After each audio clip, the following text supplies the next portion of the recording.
¿Se puede medir el valor de un hombre por su último aliento? ¿O se mide, más bien, por la suma de todos los pequeños soplos de vida que lo llevaron hasta ese momento final? Hay historias que nos obligan a hacernos estas preguntas, vidas que parecen discretas, casi anónimas, hasta que un solo acto de fe las ilumina para siempre. La de Manuel Morales es una de esas. Un hombre de familia, un panadero de Chalchihuites, un esposo enamorado, un padre que cantaba canciones de cuna. Nada en él parecía destinado al mármol de los altares. Y sin embargo, su historia resuena con una fuerza que el tiempo no ha logrado apaciguar. Si te conmueven estas historias de fe vivida hasta las últimas consecuencias, considera suscribirte al canal. Nos ayuda a seguir trayendo a la luz estas vidas que, de otro modo, podrían quedar en el olvido. Nos encontramos en México, en los años 20 del siglo pasado. El aire es denso, cargado de pólvora y de una tensión que se puede cortar con un cuchillo. La tierra, que apenas se ha sacado de encima el polvo de la revolución, se ve sacudida de nuevo. Esta vez, la batalla no es por la tierra ni por el poder político en el sentido tradicional. Es una guerra por el alma, una lucha declarada contra la fe. El presidente Plutarco Elías Calles ha promulgado una serie de leyes que buscan, en la práctica, ahogar a la Iglesia Católica. Se prohíben las órdenes religiosas, se limita el número de sacerdotes, se les quita el derecho a vestir sus hábitos en público, se expropian los bienes de la Iglesia. El culto público queda suspendido. Las campanas de las iglesias, que durante siglos marcaron el ritmo de la vida de los pueblos, enmudecen. Para un pueblo profundamente creyente, aquel silencio era más ensordecedor que cualquier cañonazo. Era un silencio que gritaba opresión. En este México convulso, en el pequeño pueblo de Chalchihuites, en el estado de Zacatecas, vivía Manuel Morales.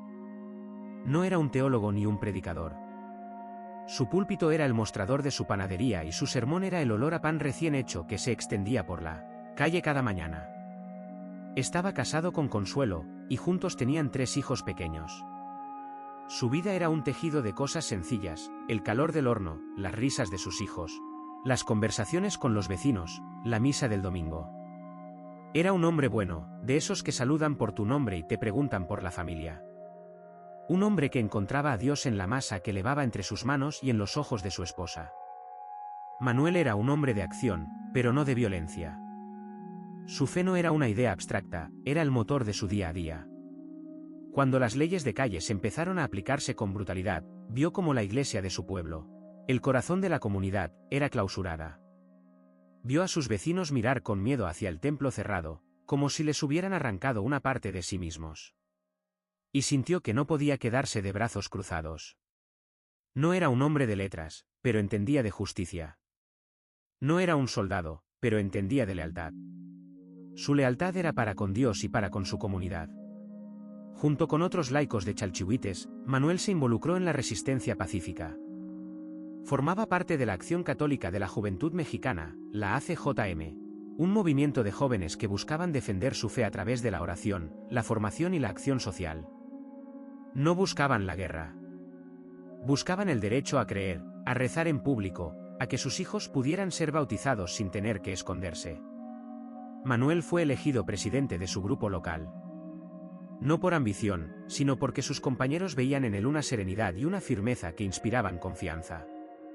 En las reuniones clandestinas, que se celebraban a la luz de las velas en alguna trastienda o en el campo, bajo el manto de estrellas, su voz era siempre una voz de prudencia. Hay que defender la fe, sí, decía, pero sin odio. Nuestra arma más grande es la verdad y la caridad.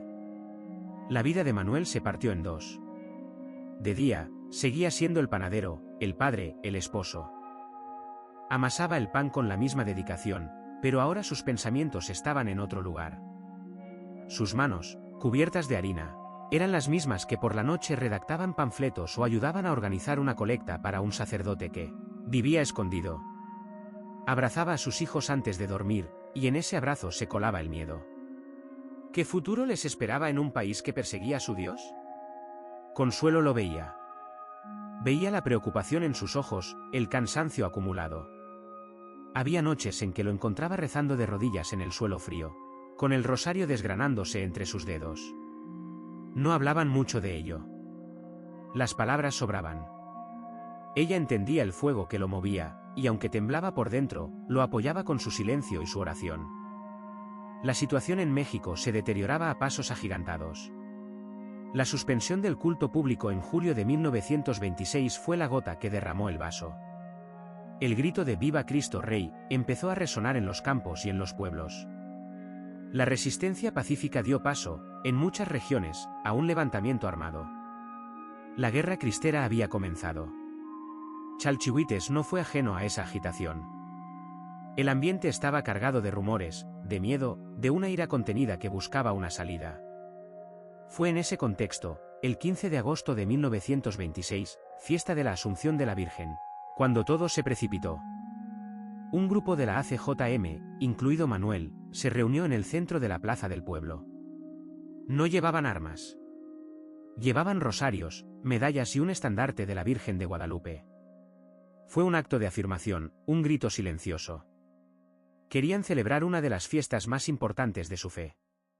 Quizás fue una imprudencia, una provocación a los ojos del poder. O quizás fue simplemente un acto de personas que ya no podían soportar el silencio. Las tropas federales no tardaron en llegar. El pueblo fue tomado. Se declaró el estado de sitio. Las puertas se cerraron, las ventanas se atrancaron. El miedo se apoderó de todos. Los soldados, bajo las órdenes del general Eulogio Ortiz, comenzaron una caza de brujas. Buscaban a los líderes, a los que se habían atrevido a desafiar la ley del gobierno. El nombre de Manuel Morales estaba en su lista. Aquella noche, Manuel no durmió. Sabía que vendrían por él. Podría haber huido. Tenía amigos en los pueblos cercanos, en el campo. Podría haberse escondido, esperar a que pasara la tormenta. Miró a sus hijos durmiendo, ajenos a la tempestad que se cernía sobre su familia. Miró a Consuelo, que permanecía a su lado en vigilia, con los ojos llenos de un amor y un pánico que le partían el alma. Huir significaba abandonar a su gente, a los jóvenes que habían confiado en él. Significaba esconder la fe que había profesado abiertamente. Y Manuel no era un hombre que se escondiera. Cuando los golpes resonaron en la puerta, secos y autoritarios, no hubo sorpresa. Fue como si llevara toda la vida esperando ese sonido. Se puso de pie, con una calma que no era de este mundo. Abrazó a su esposa y le susurró al oído. Nadie sabe exactamente qué le dijo. Quizás un te quiero, quizás un cuida de los niños, quizás un nos veremos en el cielo. Luego, se dirigió a la puerta y la abrió. Frente a él, los rostros anónimos de los soldados, los rifles apuntándole. No opuso resistencia. No hubo gritos, ni súplicas. Solo la dignidad silenciosa de un hombre que ha aceptado su destino.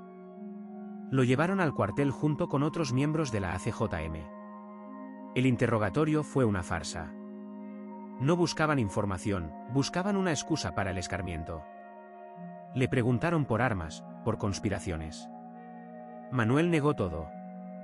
Nuestra única arma es nuestra fe, repetía con voz firme. El general Ortiz, un hombre rudo y curtido en 1000 batallas, no entendía esa clase de valor. Para él, era simple terquedad. Le ofreció una salida fácil. Niega tu fe. Di que no crees en Cristo Rey y te dejaremos ir. Vuelve con tu mujer y tus hijos. Olvida estas tonterías. Para muchos, la elección sería obvia. La vida, la familia, el futuro. Pero para Manuel, la elección ya estaba hecha. No la hizo en ese momento, frente al general, sino cada día de su vida. Cada vez que rezaba el rosario, cada vez que enseñaba a sus hijos a persignarse, cada vez que defendía su fe en una conversación. Negar a Cristo ahora sería negar la esencia misma de su ser. Sería convertir toda su vida en una mentira.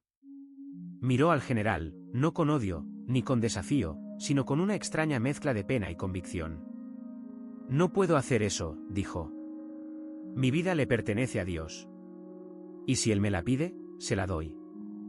La sentencia estaba dictada. Serían fusilados al amanecer. La noche que pasó en la celda fue larga y fría. Estaba con sus compañeros. Entre ellos, un joven sacerdote, el padre Luis Batiste Sainz, párroco del pueblo. El sacerdote, a pesar de su propio miedo, se convirtió en el consuelo de todos. Los confesó, les dio la absolución. En la penumbra de aquella cárcel improvisada, en medio del olor a humedad y a miedo, se obró un milagro de paz. Manuel no se derrumbó. No maldijo su suerte. Rezó. Rezó por sus hijos, para que crecieran siendo buenos cristianos. Rezó por consuelo, pidiendo a Dios que le diera la fuerza para seguir adelante. Rezó por sus verdugos, como Cristo en la cruz. Cuando la puerta de la celda se abrió y la luz grisácea del alba se filtró, se pusieron de pie. Los sacaron del pueblo, en un camión, por un camino polvoriento. Los llevaron a un lugar llamado Puerto de Santa Teresa. Un paraje desolado, con algunos mezquites y el cielo inmenso de Zacatecas como único testigo. Los hicieron bajar. El padre Batís, como pastor de su rebaño, pidió ser el último en morir, para poder dar la absolución a sus compañeros hasta el final. El general, en un extraño gesto de respeto o de crueldad, se lo concedió. Los pusieron en fila. A Manuel le tocó uno de los primeros lugares. Vio los rifles del pelotón de fusilamiento. Vio los rostros de los soldados, jóvenes asustados cumpliendo órdenes. No había odio en su mirada. El oficial dio la orden de prepararse. En ese silencio cargado de muerte inminente, Manuel alzó la voz. No fue un grito de desesperación.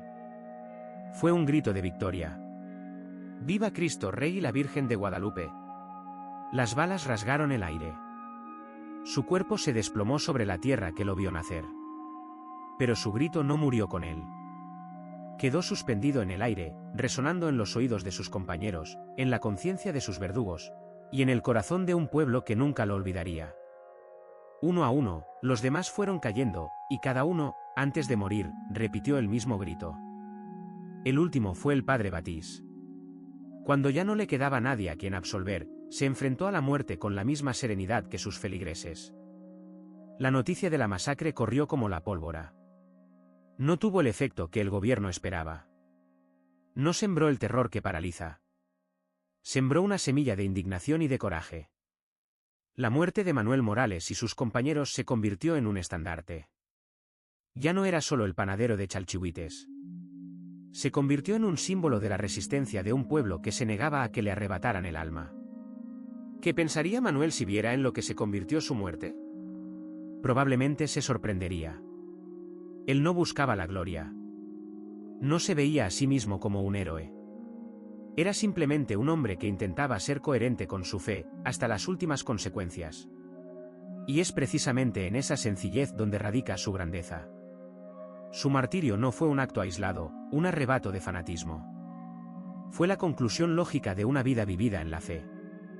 Cada pan que horneó, cada abrazo que dio a sus hijos, cada oración susurrada en la intimidad de su hogar, fueron los pequeños ladrillos que construyeron la fortaleza que le permitió enfrentarse al pelotón de fusilamiento. Su historia nos confronta. Nos pregunta qué estamos dispuestos a defender. ¿Cuál es el límite de nuestras convicciones?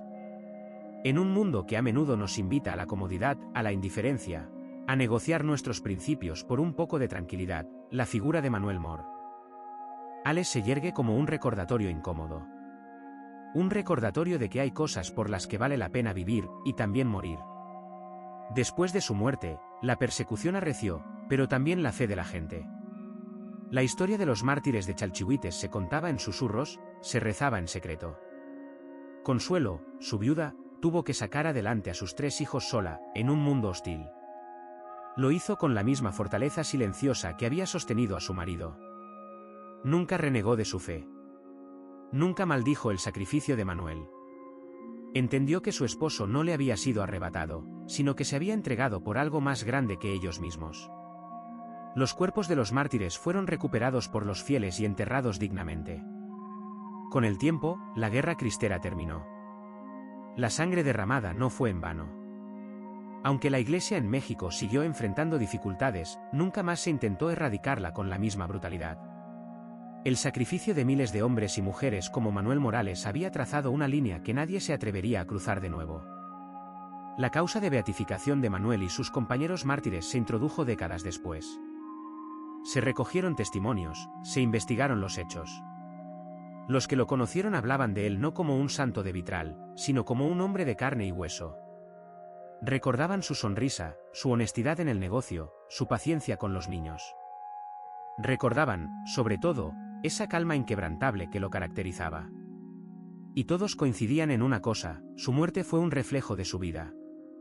En el año 2000, el Papa Juan Pablo II canonizó a un grupo de 25 mártires de la persecución religiosa en México. Entre ellos estaban el padre Luis Batiste Sainz y Manuel Morales. El panadero de Chalchihuites, el esposo y padre de familia, era elevado a los altares, reconocido por la Iglesia Universal como un santo, un testigo fiel de Cristo hasta el final. Su historia podría parecer lejana, un eco de un tiempo violento y convulso que poco tiene que ver con nuestro presente. Pero, ¿es realmente así? Las persecuciones no siempre vienen con rifles y pelotones de fusilamiento. A veces son más sutiles. La presión social para abandonar nuestras creencias, la ridiculización de la fe, la tentación de vivir una doble vida, una en privado, donde creemos, y otra en público, donde callamos para no incomodar, para no ser señalados. Cada uno de nosotros, en nuestro día a día, se enfrenta a pequeñas elecciones. La elección de defender la verdad o callar por conveniencia. La elección de ser honestos o tomar el atajo. La elección de vivir de acuerdo a nuestros principios o dejarnos llevar por la corriente. Manuel Morales no hizo nada que no estuviera a nuestro alcance. No levitó, no tuvo visiones místicas que sepamos. Su santidad se forjó en lo ordinario. En la fidelidad a su esposa, en el amor a sus hijos, en la honradez de su trabajo, y en la valentía de no traicionarse a sí mismo. Nos enseña que el heroísmo no es la ausencia de miedo. Es muy probable que Manuel sintiera un miedo atroz en aquella celda, en aquel camino polvoriento hacia la muerte. El heroísmo es actuar a pesar del miedo, movido por el amor. Amor a Dios, amor a la familia, amor a la verdad. Hoy, en la iglesia de Chalchihuites, se veneran sus reliquias. La gente de su pueblo no lo ha olvidado. Sigue siendo Manuelito, el vecino, el amigo, el hombre bueno que un día se convirtió en mártir. Su panadería ya no existe, pero el pan que él amasó, el pan de la fe, la coherencia y el sacrificio, sigue alimentando a generaciones. Su vida es una invitación a mirar la nuestra. A preguntarnos por qué vivimos. ¿Cuál es nuestro Viva Cristo Rey? No necesariamente como un grito de guerra, sino como una afirmación que dé sentido a todas nuestras acciones. ¿Qué es aquello por lo que estaríamos dispuestos a darlo todo? Manuel Morales encontró su respuesta. Y al hacerlo, encontró la vida eterna. Su último aliento no fue un final, fue el verdadero comienzo. Fue la semilla que, al caer en tierra y morir, dio un fruto que perdura para siempre. Gracias por acompañarnos en este viaje a la vida de San Manuel Morales. Si su historia te ha tocado el corazón, te invitamos a suscribirte y a compartir este video, para que la luz de estos testigos de la fe siga brillando en nuestro mundo. Nos vemos en la próxima historia.